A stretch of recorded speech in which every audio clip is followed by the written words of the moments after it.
Olá pessoal, sejam bem-vindos. Sou Sérgio Sarquis, professor de raciocínio lógico e matemático aqui pela Rede Atualizar. Dando sequência ao nosso curso de lógica proposicional, nós vamos nessa aula começar a discutir, começar a aprender os chamados conectivos lógicos. Lembrando que eu utilizo um conectivo lógico todas as vezes que eu tiver uma proposição composta. Proposição simples não tem conectivo lógico. Para que exista o conectivo, é necessário que a proposição seja composta. E para ela ser composta, ela terá que ser formada por, no mínimo, duas proposições simples. Muito bem. Nós vamos ver que os conectivos lógicos são em número de 5. E é muito importante que você saiba o nome de cada um deles e a forma de como se representa, como se faz a notação simbólica de cada um desses 5 conectivos lógicos.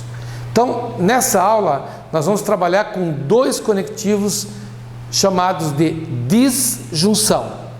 A primeira seria a disjunção não exclusiva, também chamado de ou inclusivo, e o segundo seria a disjunção exclusiva.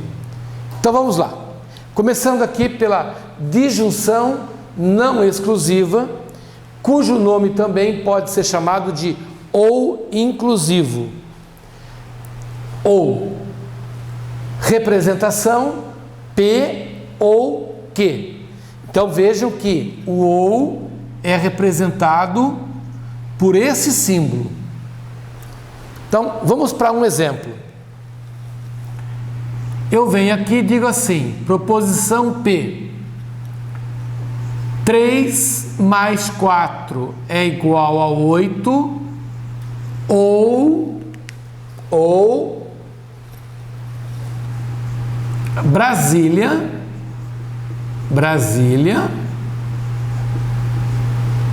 é a capital de São Paulo.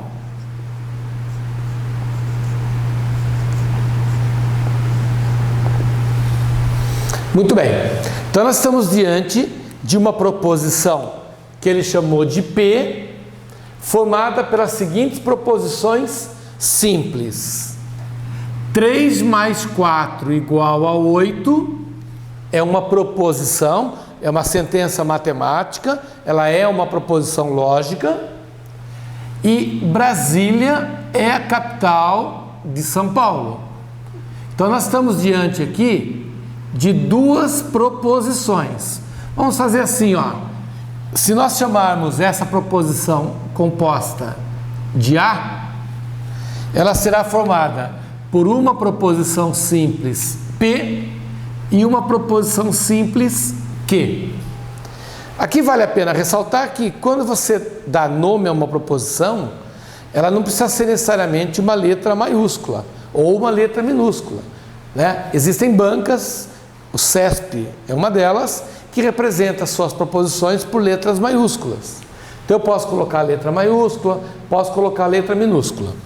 E é importante perceber que como essas 2 proposições estão interligadas pelo conectivo ou, em linguagem lógica, ela seria representada como sendo P ou Q.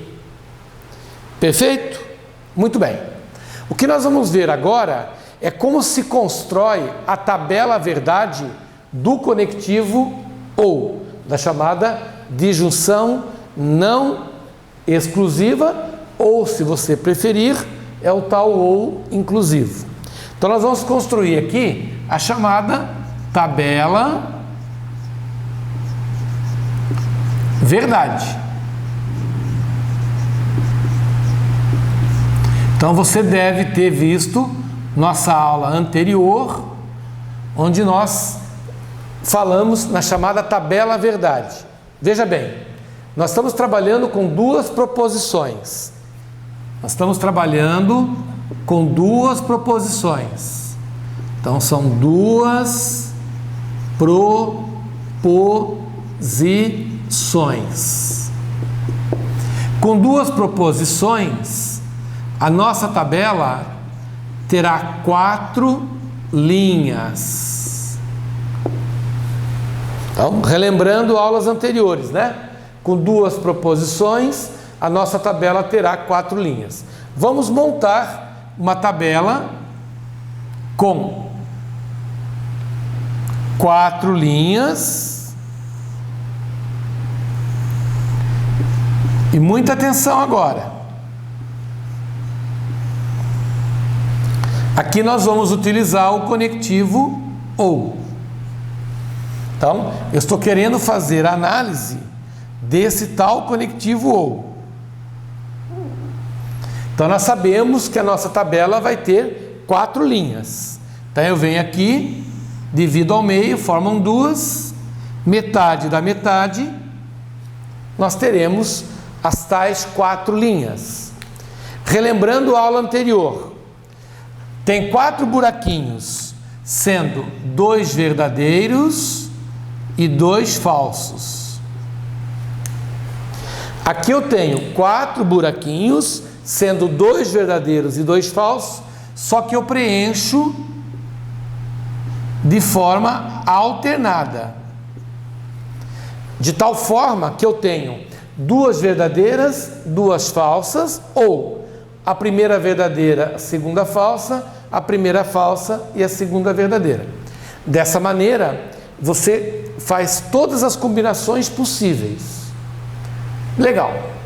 Para nós preenchermos essa terceira coluna, nós vamos ter que entender o significado de uma frase quando pronunciada na linguagem do OU. Quando pronunciada na língua do OU.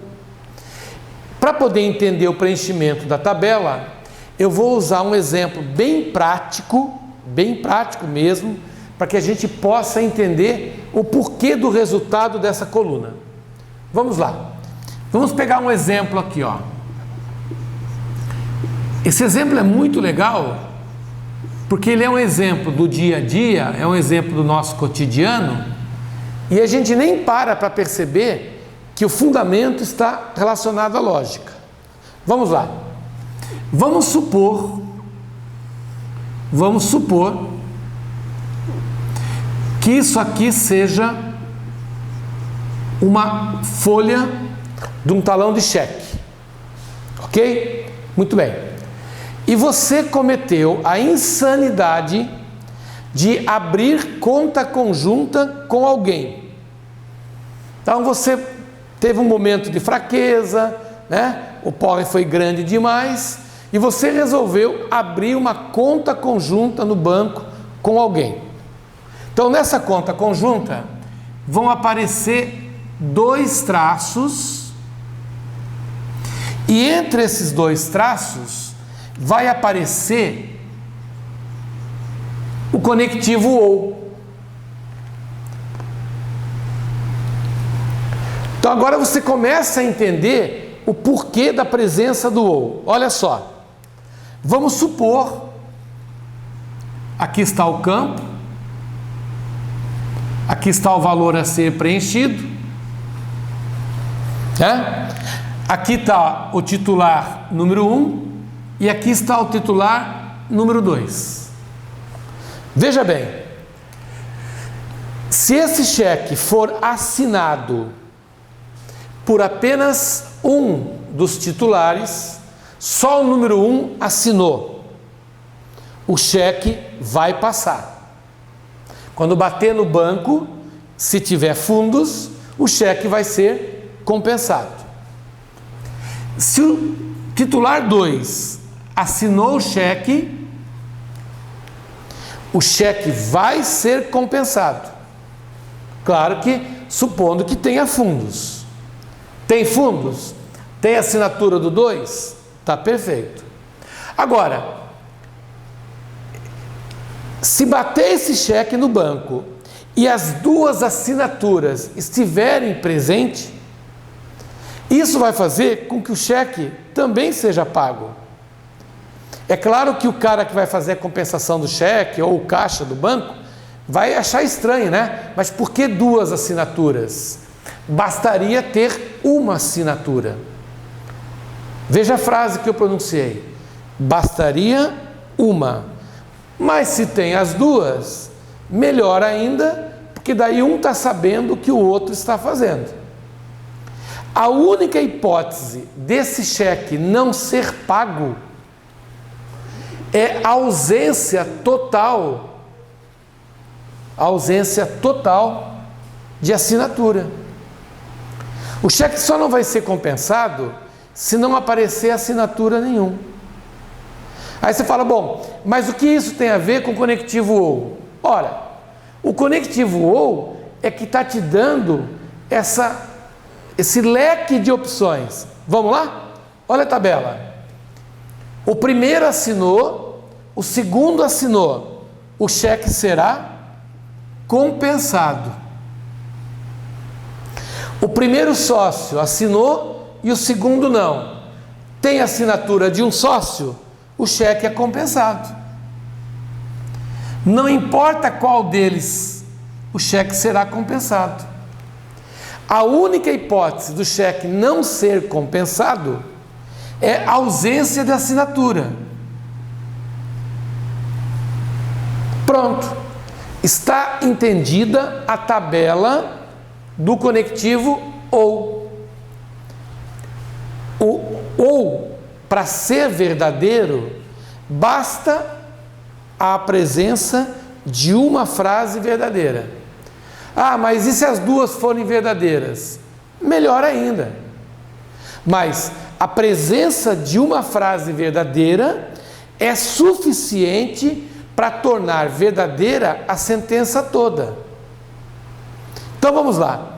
Vamos pegar o nosso exemplo aqui, ó. Vamos ver como é que a coisa se encaixa. 3 mais 4 igual a 8 é a frase P. Acontece que 3 mais 4 não é igual a 8. Então você está diante de uma frase falsa.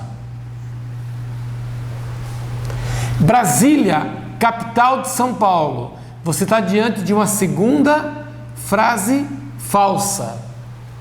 Ora, na linguagem do OU, falso com falso, falso com falso, vai gerar resultado falso. Então, a proposição A, como um todo, ela é falsa. A proposição A, como um todo, ela é falsa. Porque na linguagem do OU, falso com falso gera resultado falso. Então, para você que vai ter que gravar a tabela dos 5 conectivos, aqui vai a dica, né? Na linguagem do OU, uma frase se torna verdadeira quando pelo menos uma for verdadeira. Pelo menos uma, eu estou assumindo no mínimo uma. Ah, mas e se todas forem verdade? Melhor ainda. É o caso dos 2 sócios aqui, os 2 titulares da conta, assinarem um cheque. O cara do banco vai falar assim, deve ser um casal de português, né? Porque não precisaria os 2 terem assinado. Mas se os 2 assinaram, está tudo certo. Perfeito? Vamos para um outro exemplo? Vamos dar uma olhadinha num outro exemplo?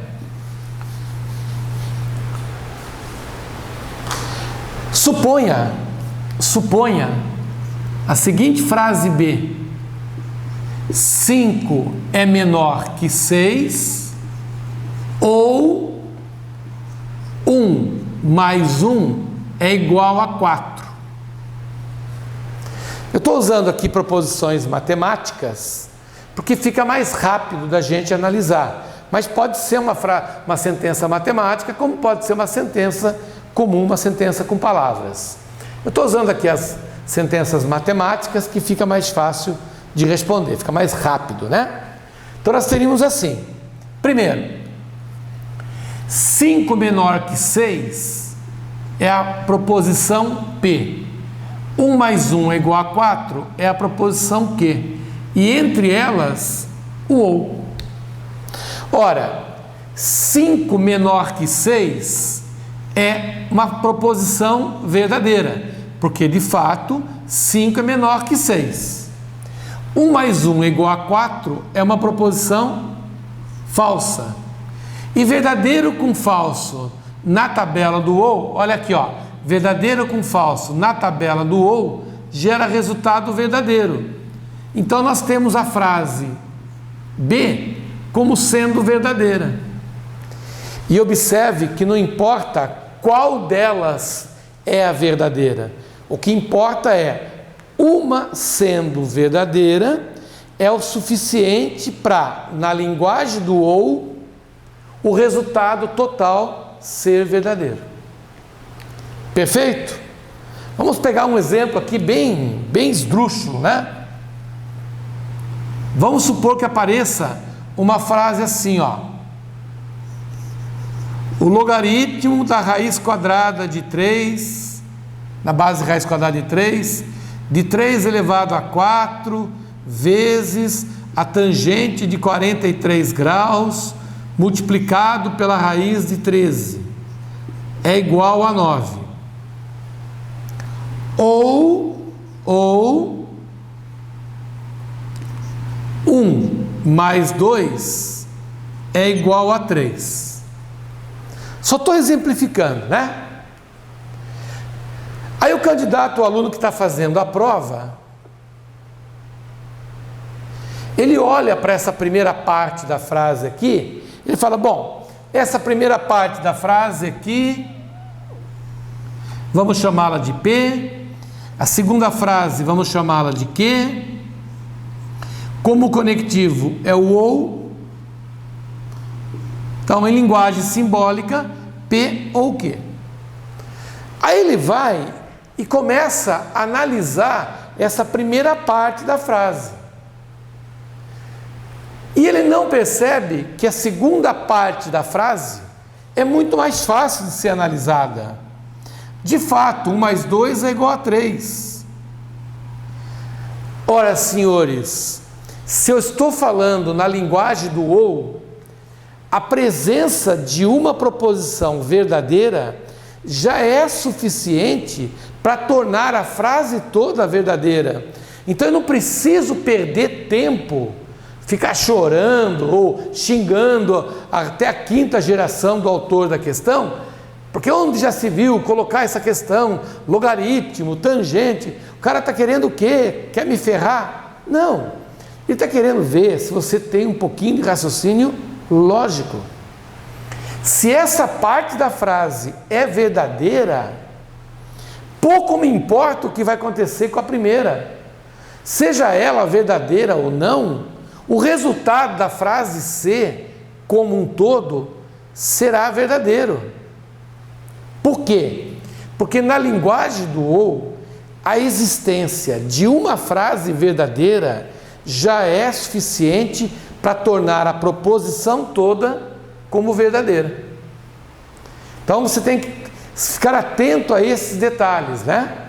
São detalhes minúsculos, são detalhes pequenos, mas que faz toda a diferença na hora de você resolver uma questão. Então, gravando, na linguagem do ou, a presença de uma frase verdadeira é o suficiente para tornar verdadeira a sentença como um todo. Ok? Vamos agora para o segundo caso, que é o caso da disjunção exclusiva. Ó, fica ligado no nome, disjunção exclusiva. Disjunção exclusiva. Ok? Vamos ver o que isso faz, o que isso altera na nossa relação aqui. Vamos lá. Vamos apagar isso daqui. Agora nós vamos mudar o conectivo para o ou, que é um V com tracinho embaixo. Vamos apagar isso daqui, para nós preenchermos a tabela. Ok? Muito bem. Agora nós vamos mudar um pouquinho a frase. Então agora nós vamos colocar um ou logo no início e o outro aqui no final. Então veja que eu não alterei as proposições. Eu continuo diante de duas proposições falsas, certo? A única diferença é que agora eu coloquei um ou lá na frente, ok? Muito bem. Por que se chama disjunção exclusiva? Porque quando você pronuncia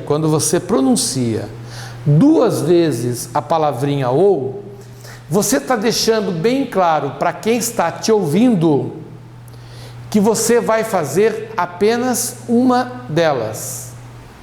Por exemplo, é muito comum em sala de aula o aluno falar assim: ô professor, dá para você escrever um pouquinho mais devagar? Dá para você falar um pouquinho mais devagar?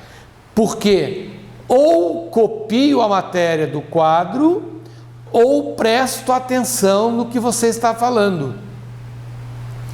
Ou copio a matéria ou presto atenção.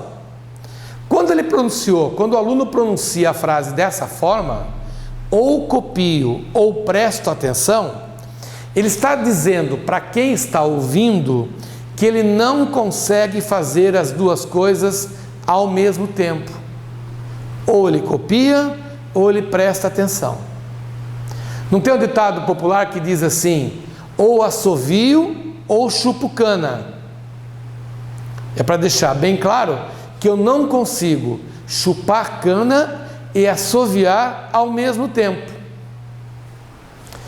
Muitas vezes, para ilustrar de uma maneira mais lúdica esse conectivo, eu conto uma historinha para os alunos que seria mais ou menos assim: o cara foi sequestrado, sofreu um sequestro relâmpago, foi colocado dentro do porta-mala de um carro.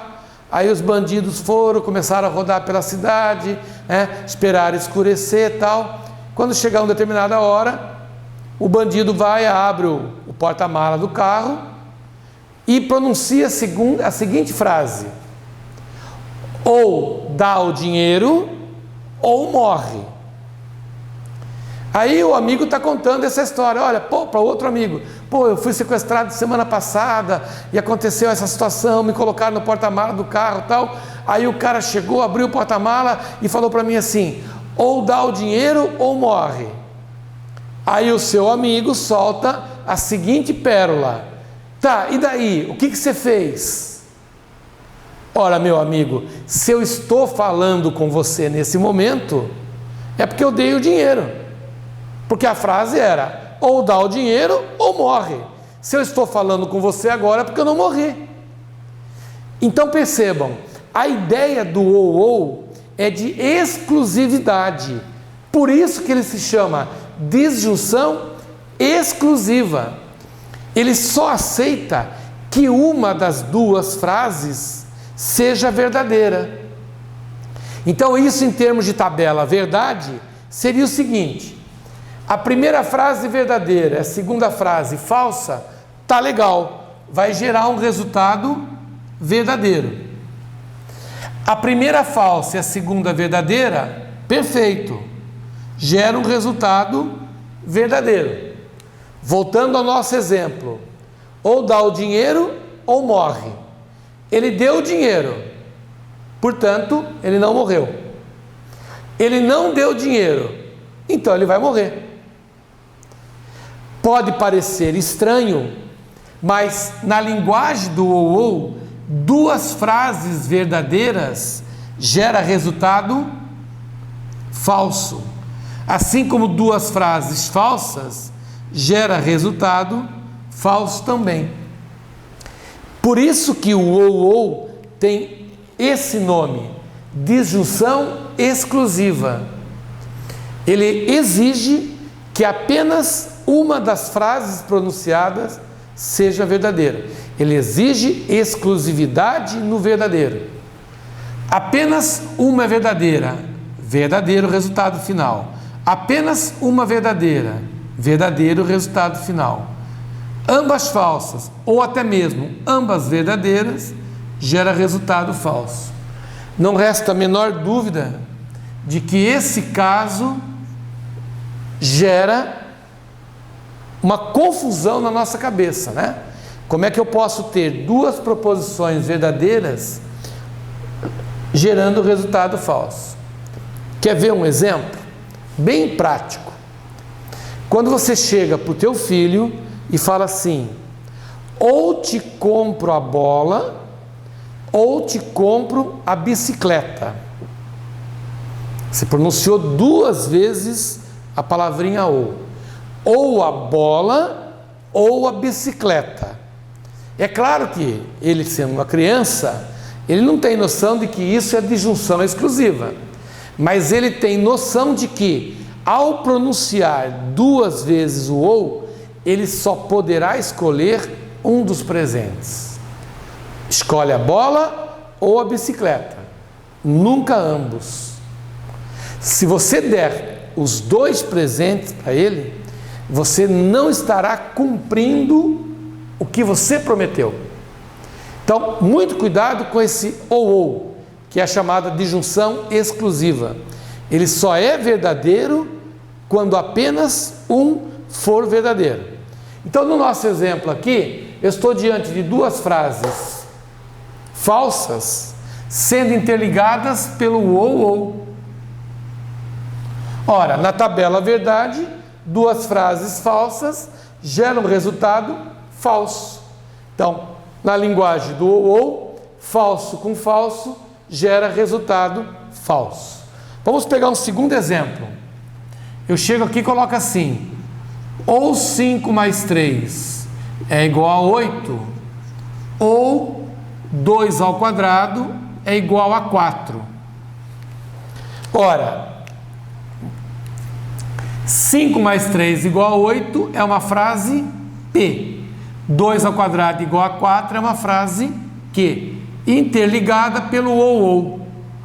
Na linguagem do ou, duas frases verdadeiras, por mais estranho que possa parecer, vai gerar resultado falso. Porque na tabela do ou, duas proposições verdadeiras gera resultado falso. Isso dá um nó na nossa cabeça, né? A ponto do cara falar assim: lógica não tem lógica. Claro que tem. Para e pensa. Ao pronunciar duas vezes o ou, você está deixando bem claro para quem está te ouvindo que aquilo só vai acontecer se uma delas for verdadeira. Se ambas forem verdadeiras, está deixando a essência do ou de lado. Então, toda frase na língua do ou só será verdadeira quando apenas uma for verdadeira. Vamos pegar um outro exemplo.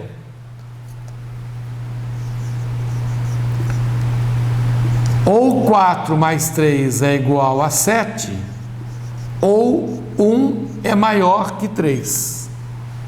Ora, 4 mais 3 igual a 7 é a frase P verdadeira. 1 maior que 3 é a frase Q falsa. Como nós estamos na linguagem do ou, a regra diz assim: apenas uma pode ser verdadeira. E é o que está acontecendo, apenas uma verdadeira. Então o resultado dessa frase é verdadeiro. Perfeito? Então nós demos início nessa aula ao estudo dos conectivos lógicos e começamos com os dois primeiros conectivos, chamado de disjunção, sendo que o primeiro é a disjunção não exclusiva, também conhecido como ou inclusivo, e o segundo é a disjunção exclusiva. Perfeito? Um forte abraço e até o nosso próximo encontro. Tchau, tchau.